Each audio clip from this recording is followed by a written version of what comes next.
He formed a coalition of both the communist members of his party and the Vietnamese nationals. This coalition was known as the Viet Minh. The Viet Minh had one goal. This goal was to bring every Vietnamese person, irrespective of their beliefs, together to fight against foreign rule. Now remember that while all of this was happening, France was fighting World War II. They had no time for whatever was happening in Vietnam. The Viet Minh saw this distraction and began the struggle to win people over and start a resistance against the Japanese and the French. Ho Chi Minh led this group to begin their fight using guerrilla tactics.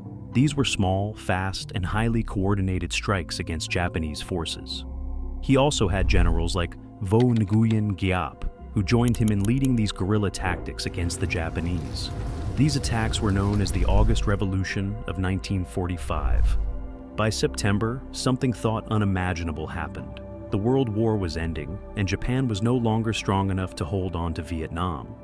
Noticing their weakness, Ho Chi Minh and the Viet Minh intensified their efforts and eventually took control of Hanoi. On the 2nd of September, 1945, Ho Chi Minh stood in front of a massive crowd in Ba Dinh Square and declared Vietnam's independence.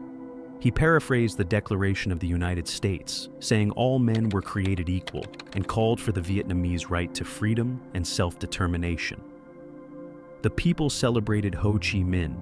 He had become a national hero. However, this joy wouldn't last long as France had other plans. As World War II came to an end, they returned to take control of their prize colony, only to find that Vietnam had declared itself free of colonial rule. Ho Chi Minh and the Viet Minh refused to let go of this independence and stood up to the French forces.